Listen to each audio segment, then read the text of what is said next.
So I've got a little bit of a sort of information session for you on infrared photography.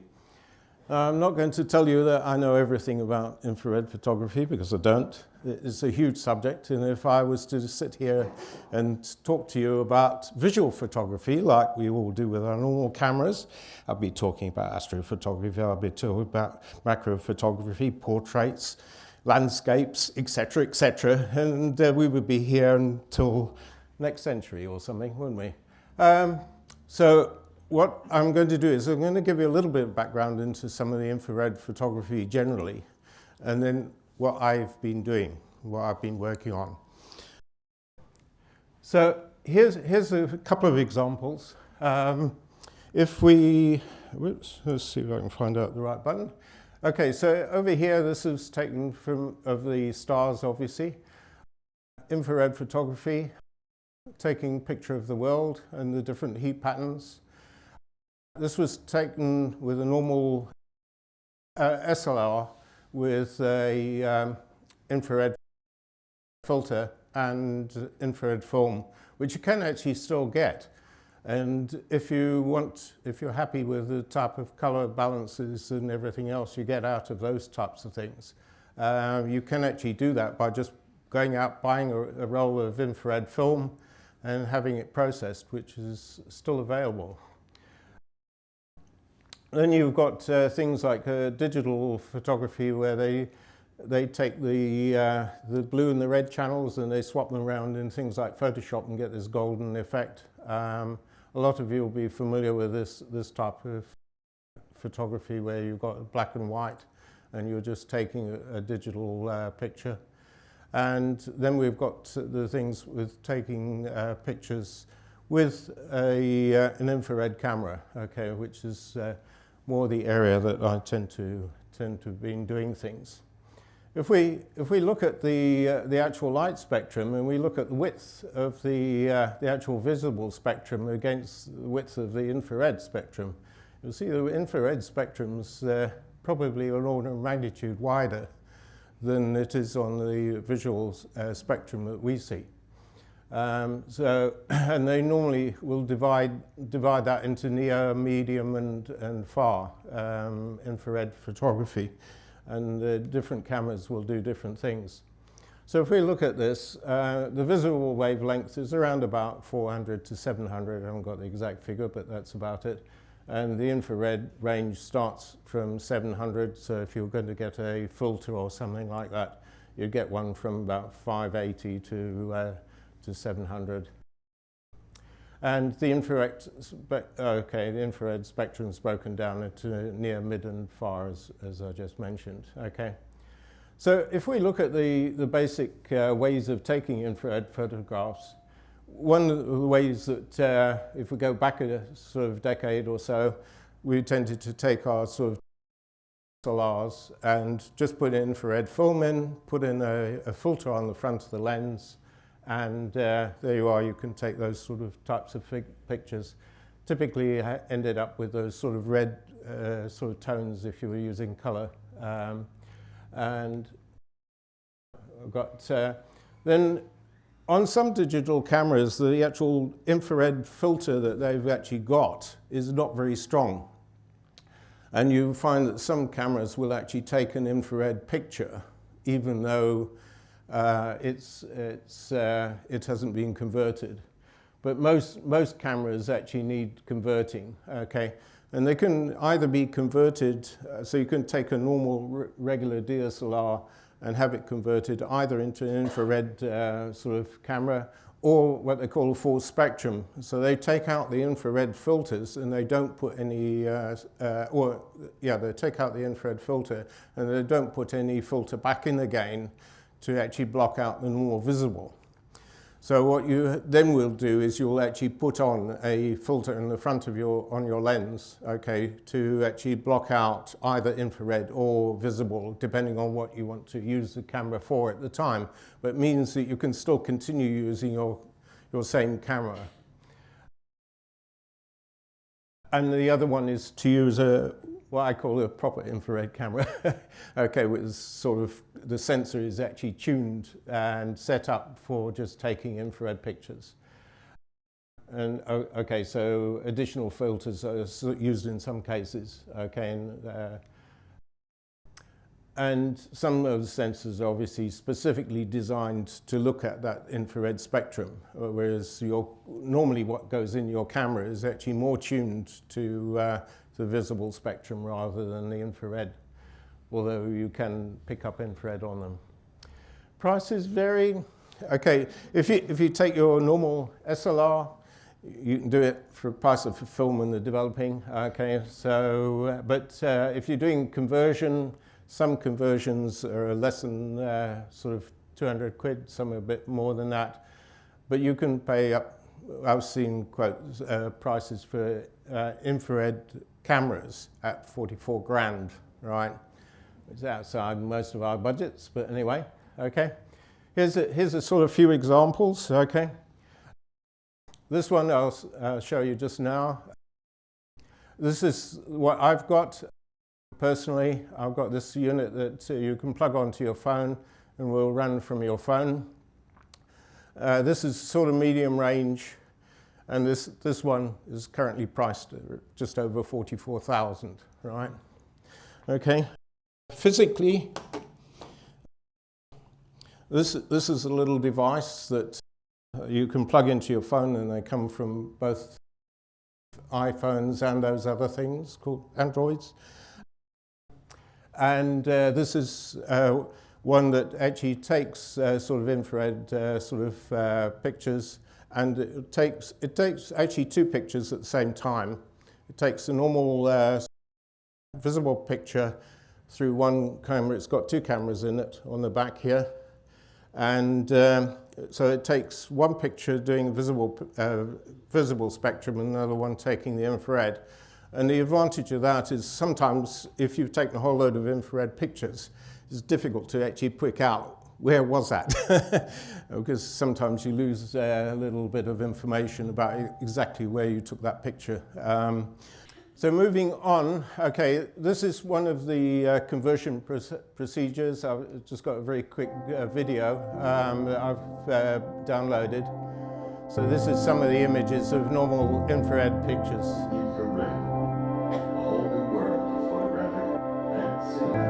Infrared, a whole new world of photographic and cinematic possibilities.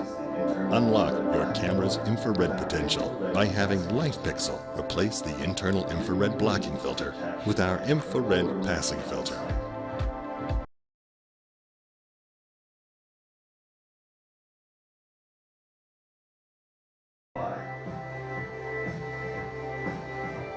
Ignite your creative.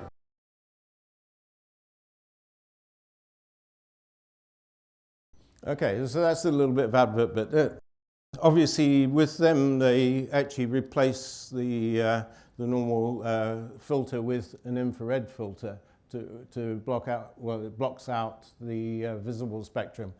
But you can actually have it so that they don't put in that replacement filter, and then it becomes what they call as a full spectrum, okay, so that it will still be able to see your visible and your infrared. But obviously, if you're taking, if you're going to use the camera for taking normal pictures, you'd want to put on a filter to block out the infrared. Otherwise, you won't get as good a quality out of your normal images, okay, and vice versa, okay. All right, okay. So I was at a sort of steam engine rally, 923, and I took a picture, I took a number of things, okay, I'll show you just now.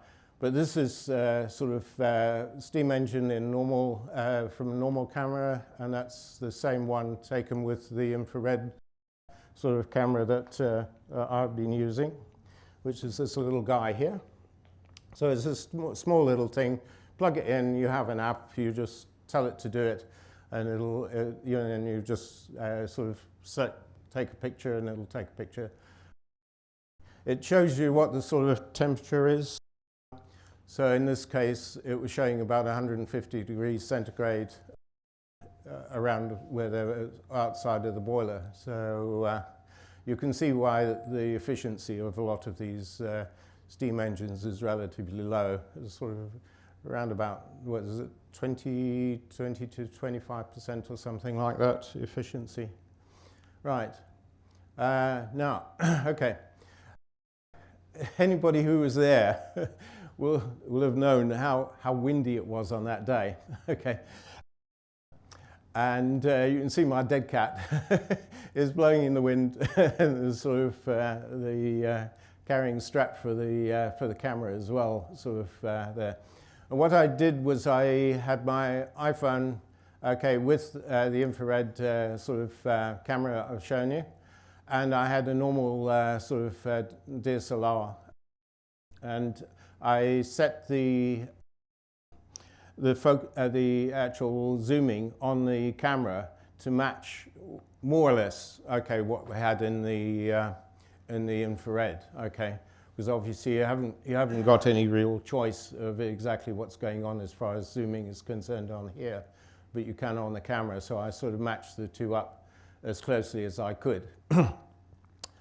Okay, so here we've got sort of a little video clip, okay. Most of the time the actual temperature doesn't correlate with the highest temperatures. It's just as it was. I was just shooting and didn't have that much direct control, but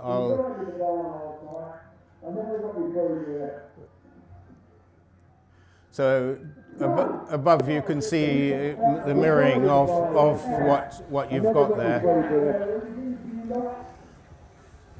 The wind was affecting us quite a bit as far as the sound was concerned, but yeah. We'd better have a look to see if them horses are making that field next to us. I think they will do in a minute. Not that I don't like horses, I do, I love things. I can't ride one, I'm used to them then. Right, stop that. You're not ready, please, not yet. Right, what we need is a countdown.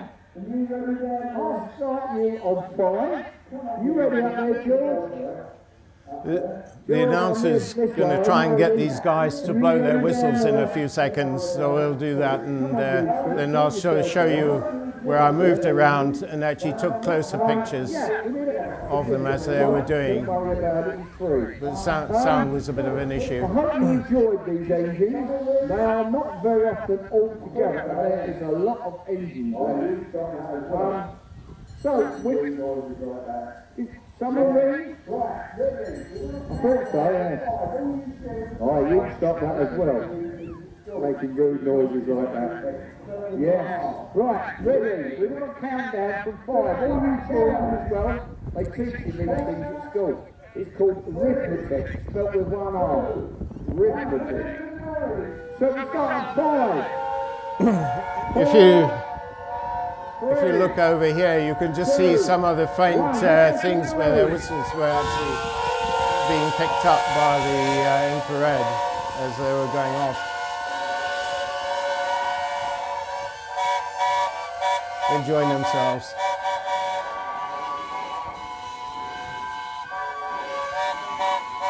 There's only a few seconds of this until it changes over and you start seeing some movement.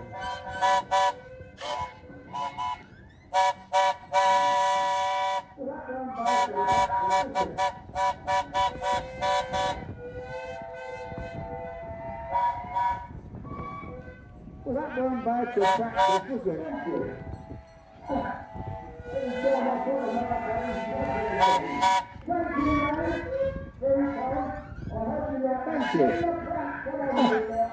Every time I put the mark up, he's not very good. Thank you, lads. Very kind. I hope you like it. Give them a clap. Come on, you lot. I think they've done well. They've worked very hard for you today. And hopefully they'll be back here next year, and you people will be back here next year as well. So thank you very much. I hope you've enjoyed the day. I think that sort of pretty concludes what's happening in the arena. Now I can go to the pub. Someone could buy me some when I was actually shooting this, I was expecting them all to come out of this gate. and they didn't. So I had to cut it and run over to the other side of the field and then try and catch them on the other side. But here I was much closer, obviously in the ring itself, and you get more of an idea of the different arrangements and different heat points on the individual steam engines.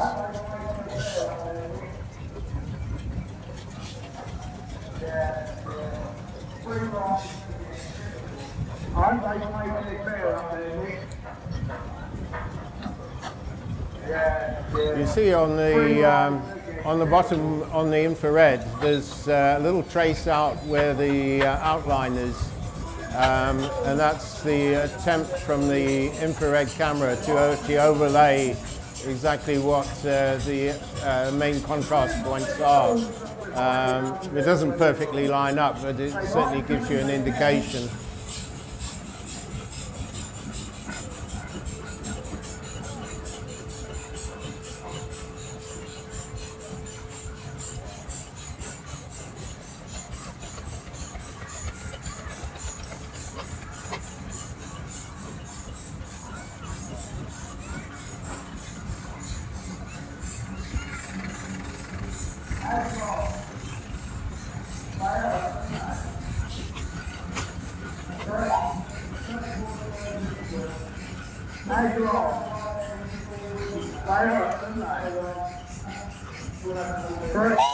You see the temperature so shoot up as it passes this one, but I don't think it caught the full temperature. It goes up to about 80, over 100 there, sort of, as it was coming through there.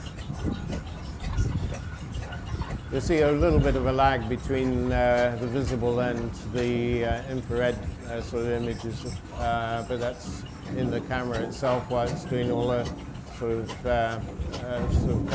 calculations it needs for the outline and everything else and overlaying it.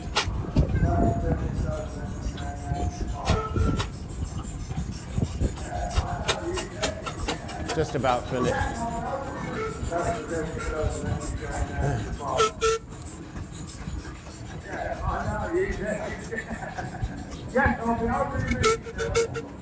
You can hear the wind, even with a dead cat. There's a lot of wind buffeting going on. Yeah. In quite a few of the cases, we actually ran sort of lead straight from their PA system, but on this particular one, this particular clip, we didn't have that. We're almost done.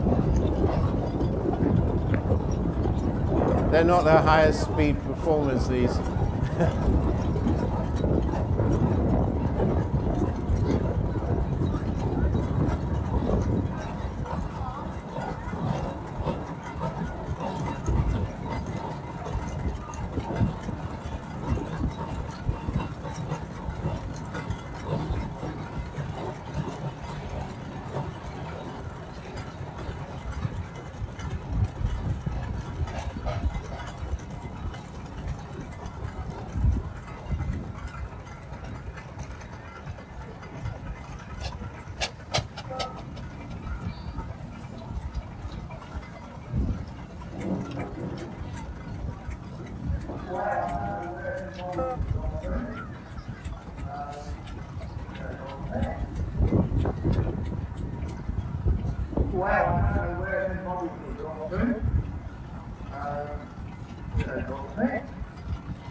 I wonder whether I can skip it. Skip it forward. Let's just try doing that. Okay. All right. Okay. Yes, sure.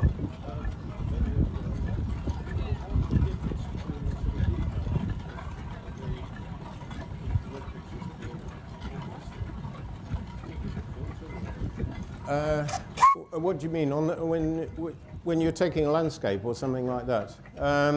Well, this obviously has a sort of it's taking the picture and then it's linking it. It's calibrated to a certain temperature and it's giving you a temperature grade, which you wouldn't get out of a normal camera. So if you, there's some extra processing that's going on there to actually say, right, okay, you can actually tell it on this other one, okay, what temperature you actually want it to actually focus in on.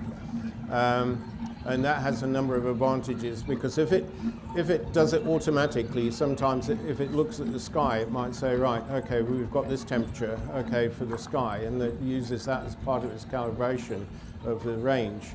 And then you don't get as much accuracy. Whereas if you tell it, okay, I'm interested in this particular temperature range, then you can actually sort of get a much better idea of all the variations within the shot that what you're interested in.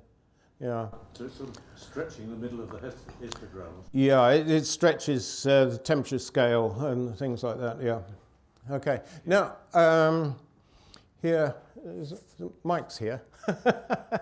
Mike, remember sort of a couple of months ago, we were doing something in the pottery room, and pointed out that the actual cable and the plug to the heater was actually very hot, so this I took actually a picture of the actual sort of plug and the cabling.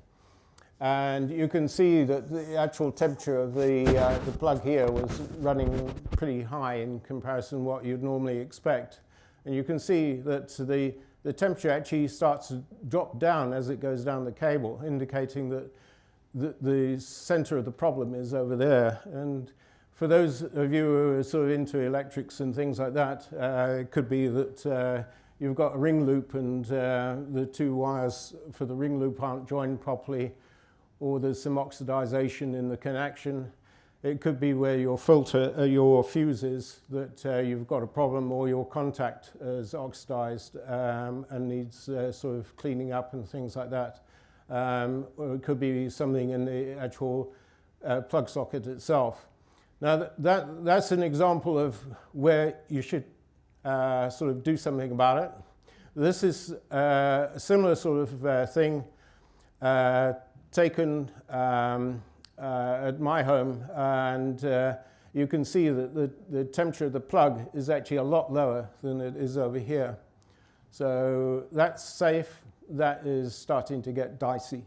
Okay, all right. So you can use it for various things, okay, and safety is one of the issues that you might actually use infrared photography for, to pick up problems that in your home. It might be to do with heating, or sort of in this case the electrics. This is just more of an information picture than anything else, okay. We had the sort of radiator that was cold, started up the boiler, and you can see how the sort of heat progresses until you get down to here, that it's all running at its sort of full capacity, and the whole radiator is pretty warmed up. Okay. Here we've got a sort of home, and you can sort of see obviously the difference. This place, I believe, had single pane glass in it, and was losing quite a lot of heat out of the actual windows. And we've got a couple of other shots. These were actually, these images were taken on the council's sort of unit, and Sam Free sort of gave us permission to use those. Here we've got a wall, and just behind this, underneath this window, was a radiator, and you can see that the radiator is actually throwing out heat right the way through the wall out into the open. So it's a sort of an area of significant heat loss on the place. Here's another example where somebody's got a chimney that goes up. It hasn't been blocked off, and it's actually letting out heat from the home up the chimney. Well, the chimney's not being used, but up here you'll see that it goes cool again, because it's more affected by the ambient temperature around. But down here you can see the sort of heat from the home is actually going up the chimney. Right. here's a sort of another example. There's poorly fitting UPVC doors. Anybody who's had a sort of builder come in and actually try to put in a door, most of them don't do a very good job, and they hadn't sealed up the size of the side of the doorway. And so you end up with, this was taken from the outside obviously, and you've got a lot of heat loss coming through the side between the wall and the actual framework. Now this property is actually sort of interesting in a way. It's a sort of a duplex thing, or not duplex, what do you call it? Terraced sort of thing. And the one on the left had insulation put on the outside. It was a solid wall construction. And the one on the right had no insulation, so it's just a straightforward solid wall. And there's a definite temperature difference between the two. So you obviously, by putting in this insulation on the outside of the wall, it could be put on the inside, but in this case they did it on the outside. They've reduced their heat losses. This place is losing heat all the way around this off all the wall area, whereas this one's actually sort of managed to reduce their heat loss quite significantly. This was one I took a couple of days ago of a big conservatory in one of the care homes, and you can see that they've got substantial problems with trying to maintain this, reduce their heat loss, and they're having to put in big bills to keep the place warm enough. Now, sometimes when you're taking images, you might take an image from the outside, which shows you some things, but sometimes it's a good thing to also look at the inside. And over here you can, sorry, press the wrong button. Over here, okay, you can see this was a timber structure that they had here, which was relatively warm, but the actual roof itself that they had there, which was one of these polycarbonate things. Who told them to put polycarbonate? I think it was a costing exercise, but they're paying for it now.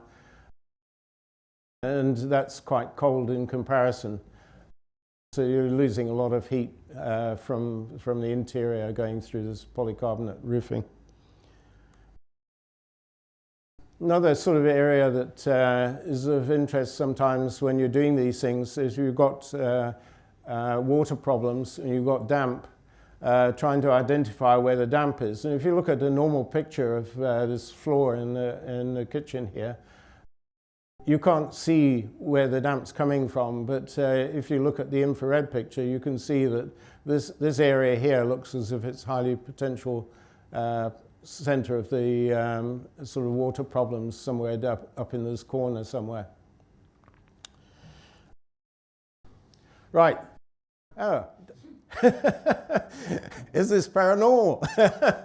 One of the things about infrared cameras is that they don't take pictures through things like reflective surfaces like glass and water and various other things like that. And so this is a picture I took. Looking through a, oops, keep pressing the wrong button. Right, okay, so that's the picture, normal sort of visual picture, and you can see straight through the glass, obviously. If you look at the infrared picture, you can actually sort of see me taking the picture, right? Okay, all right, because the reflection from the glass is actually picking up my heat signature reflected back off the glass. Right. Does that make sense? No ghosts. No ghosts. That was me. I'm still alive. but yeah, it's also interesting to see that sometimes when you're taking pictures, that you've got to be careful about the reflection and the type of material you're taking a picture of.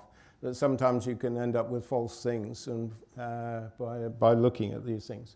All right. One thing to bear in mind is that the resolution that you get normally with these cameras is actually very low, despite the fact that you've seen a sort of thing with a hollow to steam engines. Okay, the resolution that you actually have got from the infrared cameras like this is very low. I'm not quite sure what the resolution is if you pay 44,000 for one, but anyway. But this little guy here is around about 350 quid, right? Okay, right. This one here is marketing around 700 at the moment, right?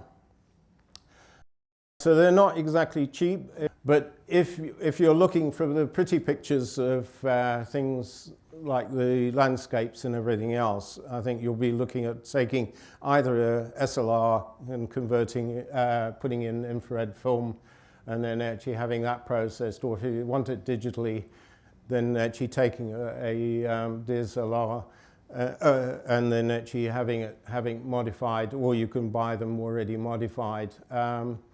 There seems to be a bit of a trend that people are trying to use the mirrorless cameras rather than the DSLRs, just because of being able to focus it easier and various other things. I don't think there's any other particular reason why they're going down the mirrorless route. Well, I think what it is, Mike, is it is a fact that you can see the image in the viewfinder, but you can't on an SLR because it's looking through an optical viewfinder. Yeah, yeah. On a camera, you've got an electronic, either an LCD screen or an electronic viewfinder. Yeah.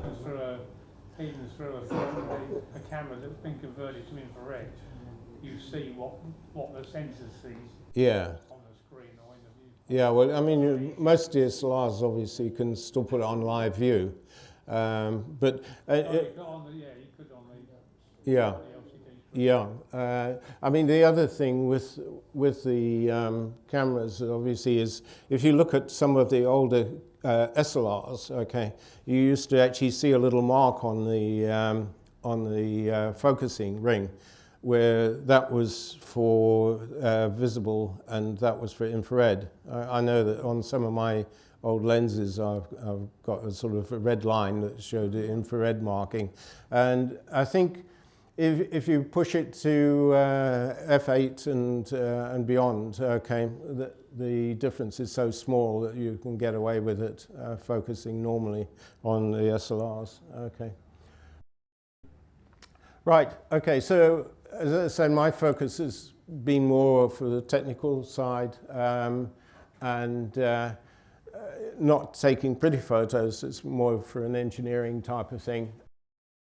So using the sort of dedicated infrared cameras that provide calibrated temperature output can identify things like the heat transfer and damp issues and various system issues and safety things as we've seen.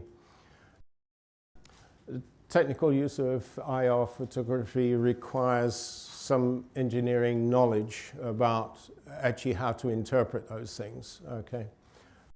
Because it's very easy to actually sort of look at something and say, oh, that's hot. But meantime, you're looking at a different type of material that might have a higher reflectivity. I don't know whether any of you noticed, but when I took a picture of my plug socket, although it was cool, there was an area just on the top, okay, that was showing quite bright. And that was because it's a stainless steel sort of thing, and it was just having a higher reflectivity coming off that particular point on the image.